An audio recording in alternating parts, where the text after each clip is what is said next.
하나님의 말씀 이사야서 30장 2절까지 봉독하겠습니다. 여호와께서 가라사대 하 있을진저 패역한 자식들이여 그들이 계교를 베푸나 나로 말미암아 하지 아니하며 명약을 맺으나 나의 신으로 말미암아 하지 아니하였음이로다. 그들이 바로의 세력 안에서 스스로 강하려 하며 애굽의 그늘에 피하려 하여 애굽으로 내려갔으되 나의 입에 묻지 아니하였으니 죄의 죄를 더하도다. 아멘. 하나님께서 이스라엘 백성들 애굽을 의지하는 유다에게 화 있을진저 패역한 자식들이여 이렇게 책망을 하십니다. 그들이 계교를 베풀었습니다. 하나님께 묻지 않고 그들이 계교를 베풀었다 이렇게 말씀하십니다. 하나님의 신으로 기도하지 않고 하나님께 여쭙지 않고 바로의 세력을 의지했다는 것입니다. 애굽의 그늘에 피하여 애굽으로 내려갔습니다. 하나님께 묻지 않고 이들의 이런 죄악을 하나님께서 지적하시는데요. 하나님께서는 일찍이 이스라엘 민족에게 애굽과의 어떤 종류의 동맹, 결속도 체결하지 말 것을 엄중히 명하셨습니다. 출애굽기 13장, 신명기 17장 말씀에 보면요. 그래서 그 이유는 우상 숭배하는 이방 나라와 교섭할 때 이스라엘이 우상에게 물들기 때문에 이것을 하나님께서는 금지시키셨고요. 그리고 또 두 번째는 이스라엘이 하나님의 백성이고 그의 소유된 나라이기 때문에 오직 하나님만을 섬기고 의지하는 것이 마땅한 도리이기 때문입니다. 그런데 이들은 하나님을 의지하지 않고 하나님께 여쭙지 않고 이제 이들은 애굽을 의지했다는 것. 이것은 죄의 죄를 다한다. 이들의 첫 번째 죄는 아수르하고 연합해서 아수르를 이스라엘 땅에 불러들인 것. 그 다음에 두 번째 죄의 죄를 다하는 건 애굽과 다시 결탁해서 아수르를 몰아내고 또 하나님을 버리고 또 인간에게 도움을 청해서 애굽에 동맹한 죄, 이런 죄를 말합니다. 그래서 바로의 세력이 너희의 수치가 되며 애굽의 그늘에 피함이 너희의 수욕이 될 것이라. 이들이 의지했던 애굽, 그러나 정반대의 결과가 주어질 것이다. 오히려 수치가 주어질 것이라는 것을 말씀합니다. 그래서 그들은 이제 애굽을 의지했지만 결국은 수치를 당한다. 애굽을 통해서 그들은 수치를 당할 수밖에 없다는 것을 말씀합니다.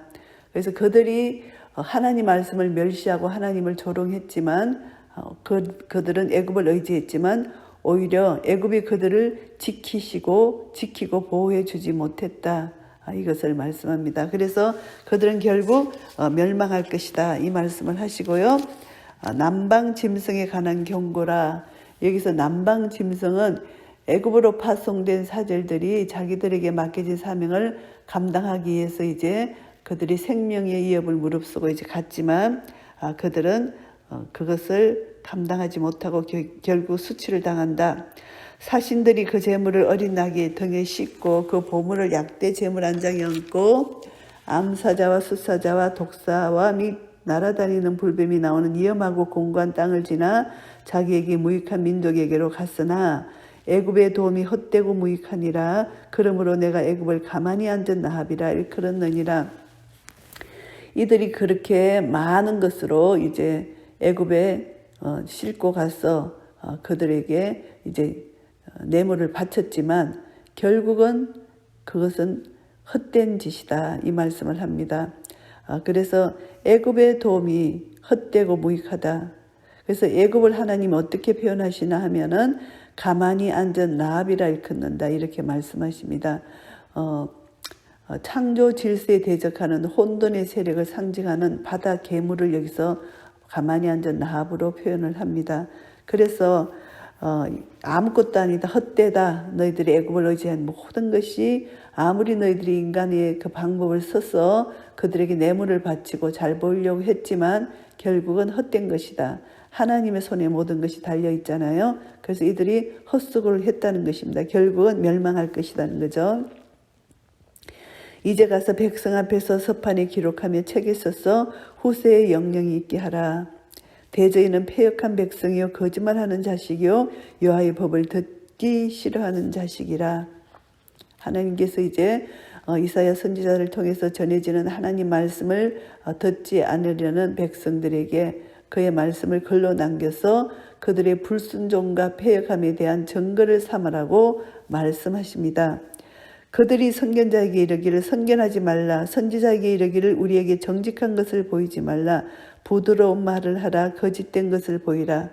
이들은 이제 이 당시는 거짓 선지자도 있었고 하나님의 참 선지자도 있었잖아요. 그런데 바른 말하는 선지자를 핍박합니다. 그들이 정직한 것을 보이지 말고 바른 말을 하지 말라 이렇게 합니다. 오직 자기들이 좋은 말, 부드러운 말을 하고 거짓된 것을 보이라 이렇게 말한다는 것입니다. 하나님의 법을 듣기 싫어하는 이 백성들은 바른 말을 하는 선지자의 입을 막고 자기들의 뜻에 맞는 부드러운 말, 거짓 것을 전해달라고 말한다는 것입니다. 너희는 정로를 버리며 첩경에서 돌이키라. 이스라엘의 거룩하신 자로 우리 앞에서 떠나시게 하라 하는도다. 교훈과 훈계를 제발 그만 듣게 해달라 이렇게 참 선지자에게 사정하는 이들의 모습입니다. 하나님의 말씀을 정오하고 주의 종들이 하나님의 말씀을 올바로 가르치지 못하도록 온갖 방법과 수단을 동원하여 협박하고 방해하는 이 백성들의 모습을 볼 수가 있습니다. 이러므로 이스라엘의 거룩하신 자가 말씀하시되 너희가 이 말을 업신여기고 압박과 허망을 믿어 그것에 의뢰하니 이제 애굽을 의뢰하고 하나님 말씀을 싫어하니 이 제약이 너희로 마치 무너지게 된 높은 담이 불쑥 나와 경각간에 호련히 무너진 같게 하리라 하셨은즉 하나님께서 이스라엘을 완전히 멸망시키시겠다 이 말씀입니다. 그가 이 나라를 해파하시되 토기장이가 그릇을 해파함같이 아낌이 없이 파쇄하시리니 그 조각 중에서 아궁이에서 불을 취하거나 물웅덩이에서 물을 떨 것도 얻지 못하리라. 완전한 패망을 여기서 말씀하십니다. 그들이 의지하던 모든 것이 하루아침에 무너질 것이다. 이 멸망을 선포하는 말씀입니다. 그래서 이제 하나님께서 이들에게 어떻게 말씀하시냐면은 주 여호와 이스라엘의 거룩하신 자가 말씀하시되 너희가 돌이켜 안연히 처하여야 구원을 얻을 것이요 잠잠하고 신뢰하여야 힘을 얻을 것이오늘 너희가 원치 아니하고 하나님 말씀을 듣고 순종하여야만 너희들이 구원을 얻을 것인데 너희들은 하나님을 의지하지 않았기 때문에 너희들은 원치 않았기 때문에 너희들은 멸망할 것이다. 16절에 이르기를 아니라 우리가 말 타고 도망하리라 한 고로 너희가 도망할 것이요 또 이르기를 우리가 빠른 짐승을 타리라 한 고로 너희를 쫓는 자가 빠르리니 한 사람이 꾸짖은즉 1000사람이 도망하겠고 5이 꾸짖은즉 너희가 다 도망하고 너희 남은 자는 겨우 산꼭대기에 깃대 같겠고 영 위에 기호 같으리라 하셨느니라. 이들이 이제 멸망으로 말미암아 도망가서 이들이 남은 자가 없다는 것입니다. 그래서 한 사람으로 1000을 쫓으며 2사람으로 10,000을 쫓으리라. 이제 하나님은 이들이 하나님을 거역하고 애굽을 의지했던 이 백성들에게 하나님은 이들에게 이렇게 심판을 하신다는 것입니다. 이들이 한 사람으로 말미암아 1000사람이 도망하는 이런 하나님의 축복을 오히려 저주로 바꾸는 이런 이들의 삶을 여기서 묘사하고 있습니다. 그래서 이제 겨우 전쟁 참화에서 겨우 살아남게 될 패잔병들의 모습이 마치 산꼭대기의 깃대 같고 영이의 기호로 비유하는 것, 이제 몇 명 남지 않을 것이다. 이렇게 말씀합니다. 하나님을 신뢰하지 못하는 백성들은 하나님이 심판하시는데 전쟁으로 완전히 다 패망하고 이제 남은 자는 몇 명 없다는 것을 말씀합니다. 그러나 하나님의 사랑은 심판 가운데서도 하나님의 사랑은 또 나타내 보여주십니다. 18절 말씀입니다. 그러나 여호와께서 기다리시나니 이는 너희에게 은혜를 베풀려 하심이요 일어나시리니 이는 너희를 긍휼히 여기려 하심이라. 대저 여호와는 공의의 하나님이심이라 무릇 그를 기다리는 자는 복이 있도다. 이제 하나님께서 잠잠히 신뢰하며 기다리라고 하십니다. 선지자는 하나님을 잠잠히 신뢰하며 기다리지 못하는 유다 백성들의 조급함을 말씀하고, 그럼에도 불구하고 그들이 회개하고 돌아오기를 기다리시는 하나님의 인내하심을 여기서 대조시키십니다. 하나님은 공의의 하나님이십니다. 그러나 이 하나님의 징계를 베푸시는 동안에도 하나님은 자비를 베푸신다. 그 백성을 완전히 진멸하지 아니하신다는 것을 알 수가 있습니다. 그래서 이제 시온에 거하며 예루살렘에 거하는 백성들아, 너는 다시 통곡하지 아니할 것이라. 그가 너의 부르짖는 소리를 인하여 내게 은혜를 베푸시되 들으실 때에 내게 응답하시리라.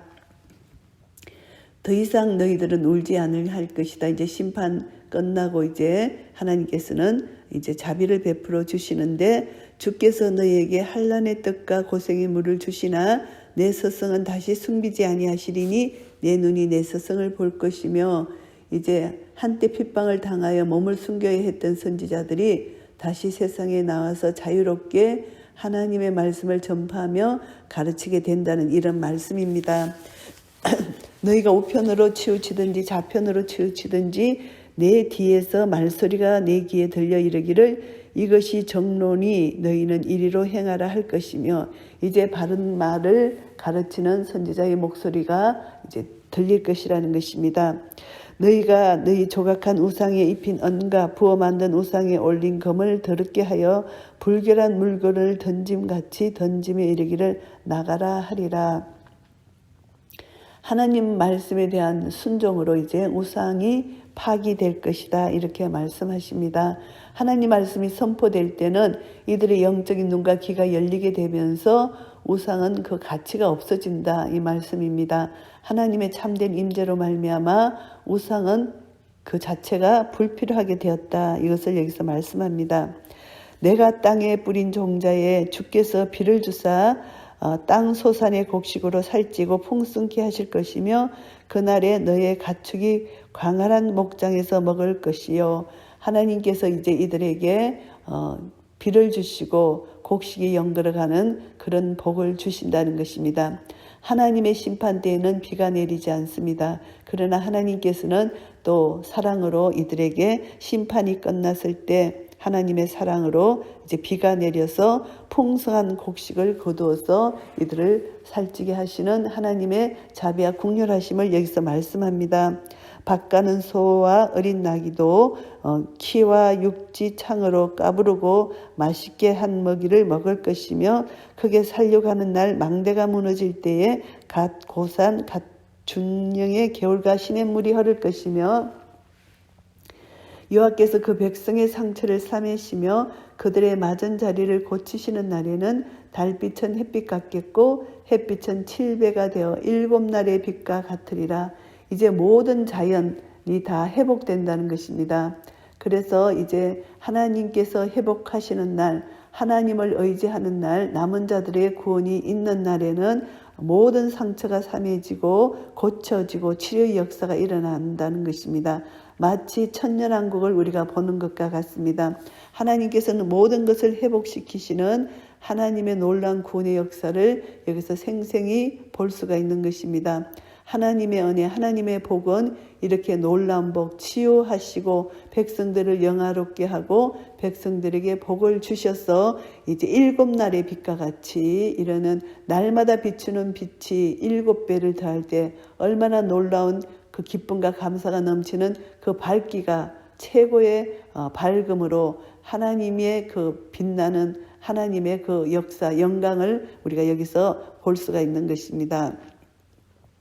그래서 하나님께서는 이제 남은 자들 여호와의 구원이 이제 이스라엘 남은 자들에게 이루어지고, 그 다음에 27절부터 이제 33절 마지막까지는 아수르에게 임할 심판을 말씀하십니다. 보라, 여호와 이름이 온방에서부터 오되 그의 진노가 불붙듯하며 빽빽한 연기가 일어날 듯하며 그 입술에는 분노가 찼으며 그 혈은 맹렬한 불 같으며, 이제 하나님께서 아수르에 대한 심판을 하시는 예언의 말씀입니다. 아수르를 심판하시는 것은 하나님의 백성들을 사랑하시는 것을 확인시켜 주시는 것이기도 합니다. 그래서 하나님은 하나님 자신의 이름을 위하여 하나님의 영광을 선포하는 것입니다. 이방이 하나님 이스라엘 백성들을 대적하는 이방들을 반드시 심판하십니다. 그들도 그들의 죄로 말미암아 심판을 받는 것입니다. 그래서 그들은 이제 마치 그들의 호흡이 창일해서 목에까지 미치는 하수 같습니다. 그가 멸하는 키로 열방을 까부르며 미혹되게 하는 자갈을 여러 민족의 입에 먹이시리니 너희가 거룩한 절기를 지키는 밤이와 같이 노래할 것이며 절을 부르며 여호와의 산으로 가서 이스라엘의 반석에게로 나아가는 자같이 마음에 절거할 것이라. 대적을 완전히 심판하는 하나님의 모습과 이스라엘이 그것으로 인하여 기뻐하고 절거하는 이런 모습을 여기서 말씀하고 있습니다. 여호와께서 그 장엄한 목소리를 듣게 하시며 혁혁한 진노로 그 팔에 치심을 보이시되 맹렬한 화염과 폭풍과 폭우와 우박으로 하시리니 하나님이 이렇게 심판을 이렇게 묘사하고 계십니다. 여호와의 목소리에 아수르가 낙담할 것이며 주께서는 막대기로 치실 것인데 이제 하나님이 아수르를 완전히 심판하시는 모습을 여기서 말씀하고 있습니다. 하나님은 이스라엘을 대신하여 전쟁을 수행하시고 이스라엘은 하나님의 승리와 영광을 즐거이 찬미하고 노래할 것이라는 것입니다. 여호와께서 예정하신 몽둥이를 아수르에 더하실 때마다 소굴을 치며 수금을 탈 것이며 그는 전쟁 때 팔을 들어 그들을 치시리라. 대저 도벳은 이미 설립되었고 또 왕을 위하여 예비된 것이라. 깊고 넓게 하였고 거기 불과 많은 나무가 있은즉 여호와의 호흡이 유황 개천 같아서 이를 사르리라. 이제 하나님께서는 아수르를 멸망시키시는데 예루살렘의 남서쪽에 있는 흰놈 골짜기가 불타고 있는 이 하장터, 여기서 이것을 가리킵니다. 그것은 마치 지옥과 같다는 것입니다. 그래서 아수르 왕을 위해서 그들이 옛적부터 마련한 그런 우상을 섬기는 몰록신을 섬기는 그것이 완전히 불에 탈 것이고 멸망할 것이다. 악인들이 불바다에서 쓰레기 더미처럼 태워질 것이라는 이런 예언을 하고 계시는 것입니다. 오늘 이사야서 30장 말씀을 정리하겠습니다. 1절부터 17절까지는 애굽을 의지하는 백성들에 대해서 경고를 하는 말씀입니다. 하나님에 대해서 불신앙을 하고 세상의 힘을 의지하는 이스라엘 백성들, 결국은 이들이 하나님께 대해 범죄했다. 그래서 이들의 불신앙적 자세는 이들은 하나님을 신뢰하지 못하게 되었고 결국은 우상을 숭배하고 타락한 이 백성들, 그것을 하나님께서 징계를 하신다는 것입니다.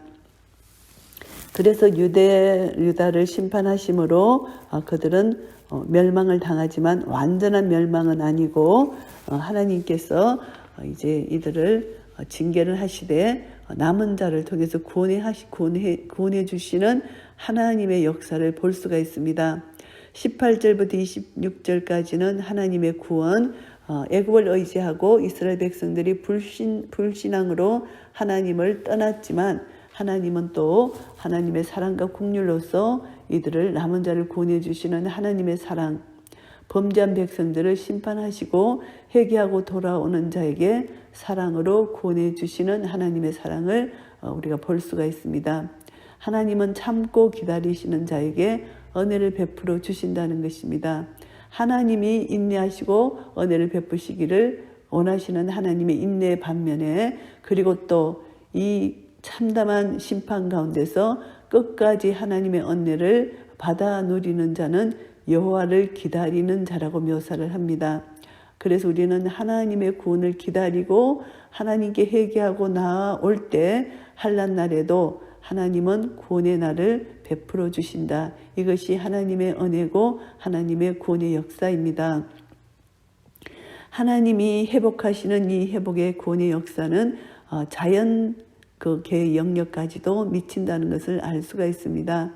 하나님은 인간의 구원뿐만이 아니라 모든 회복이 자연 속에서도 회복의 역사가 이루어진다는 것. 그래서 궁극적인 하나님의 회복의 역사는 전 우주적으로 모든 자연과 인간이 변화받는다는 것을 우리가 알 수가 있고요.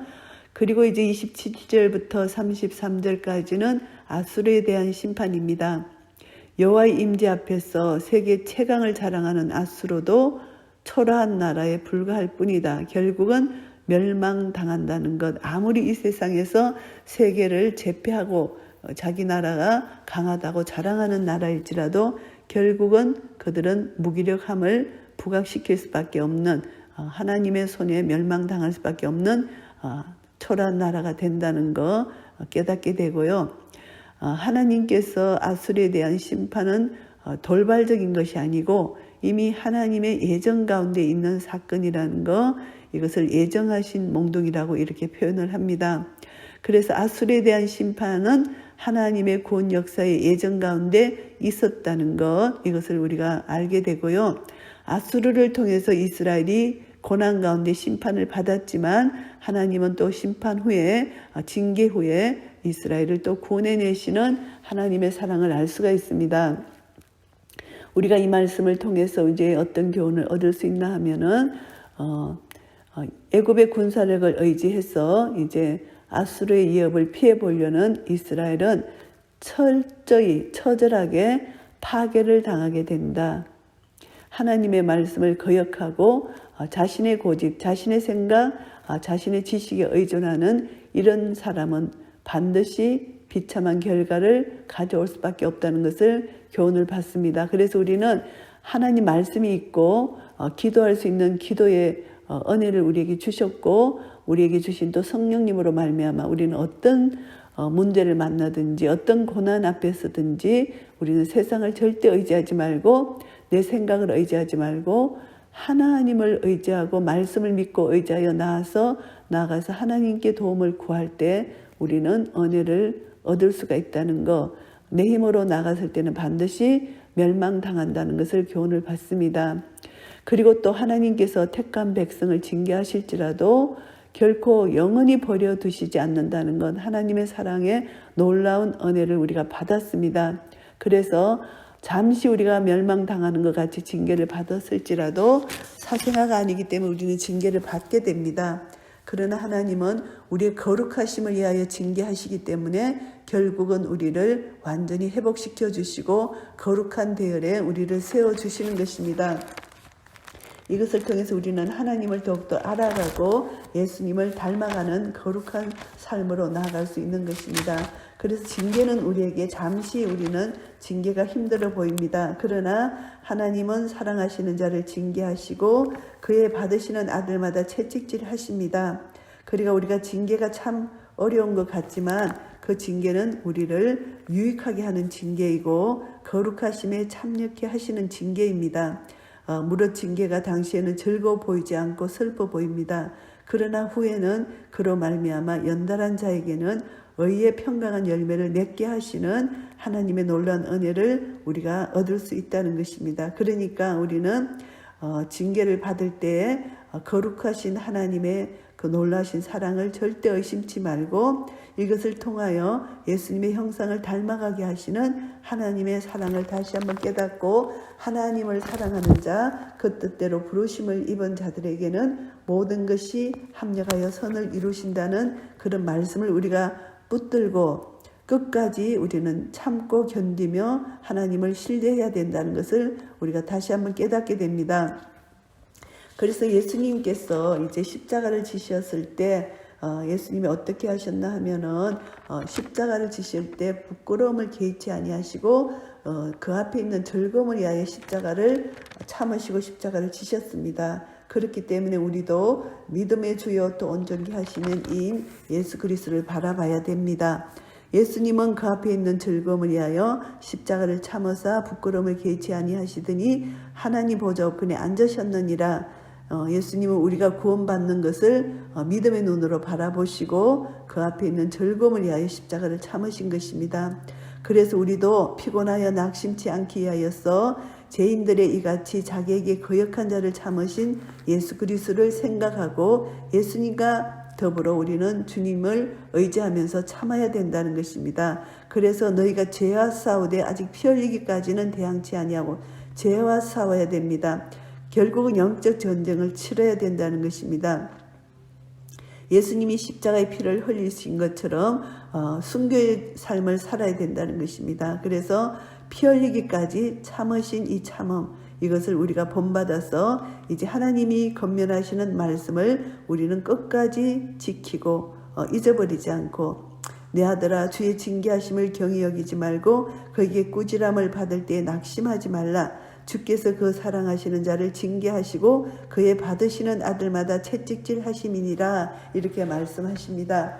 그래서 사랑하는 아들이기 때문에, 사생아가 아니기 때문에, 참 아들이기 때문에 우리를 징계하신다는 것을 다시 한번 깨닫고, 우리는 내 뜻대로 살지 말고 하나님의 뜻을 따라 하나님 뜻대로 살고, 하나님은 우리의 유익을 위해서 우리를 하나님의 거룩하심에 참여케 하시는 좋으신 하나님이란 거 다시 한번 우리가 깨닫고, 끝까지 주님을 신뢰하고 믿고 믿음으로 따라갈 때 하나님은 가장 선하고 좋은 것, 최고의 것을 우리에게 주신다는 것을 다시 한번 믿는 믿음 안에서 주님만을 높여드리며 주님만을 따라가는 한 분 한 분 되시기를 예수 그리스도 이름으로 축복합니다. 아멘.